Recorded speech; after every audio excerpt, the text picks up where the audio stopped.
পড়তে বসলেই ঘুম পায়। এটা কিন্তু খুব স্বাভাবিক, কিন্তু প্রশ্ন হল কেন? ধরুন আমাদের মস্তিষ্কটা একটা হাইটেক গুদাম, যেখানে সারাক্ষণ তথ্য ঢুকছে। যত পড়াশোনা এগোয় এই তথ্যের বাক্সগুলো তত দ্রুত জমতে থাকে। তখন ব্রেইনের ম্যানেজার সিগন্যাল দেয়, গুদাম তো প্রায় ভর্তি। কিন্তু পড়ার চাপ তো কমছে না, নতুন তথ্য আসতেই থাকে, সিস্টেম একদম ওভারলোডেড। আর তখনই বেজে ওঠে অ্যালার্ম। ব্রেন বলে, ব্যাস আর না, ইনপুট বন্ধ করো। আর সাথে সাথেই ব্রেন তার প্রোটেকশন সিস্টেম মানে স্লিপ মোড চালু করে দেয়।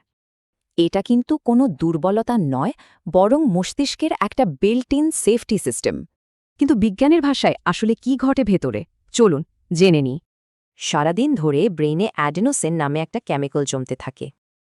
এটাই আমাদের মনোযোগের কেন্দ্র, প্রিফ্রন্টাল কর্টেক্সকে ক্লান্ত করে দেয়। একটানা একই জিনিস পড়তে থাকলে ব্রেন আর উত্তেজিত থাকে না, বোর হয়ে যায়। এর ফলে ব্রেনস্টেম থেকে আসা উত্তেজনার সিগন্যালও কমে যেতে থাকে। তাহলে এই ব্রেন ওভারলোড থেকে বাঁচার উপায় কি? এর জন্য আছে সহজ কিন্তু দারুণ কার্যকর কয়েকটা টিপস। প্রথমেই পড়ার মাঝে ছোট ছোট ব্রেক নিন, এতে ব্রেন তথ্য গোছানোর সময় পায়। শুধু না পড়ে টপিকটা নিয়ে আলোচনা করুন, এতে ব্রেন অ্যাক্টিভ থাকবে। আসলে ঘুমিয়ে পড়াটা হলো ব্রেনের একটা সিগন্যাল যে তার বিশ্রাম দরকার। এই সহজ টিপসগুলো মেনে চললেই পড়াশোনায় মনোযোগ বাড়বে অনেক। এরকম আরও টিপস পেতে আমাদের সাথে থাকুন আর সাবস্ক্রাইব করতে ভুলবেন না।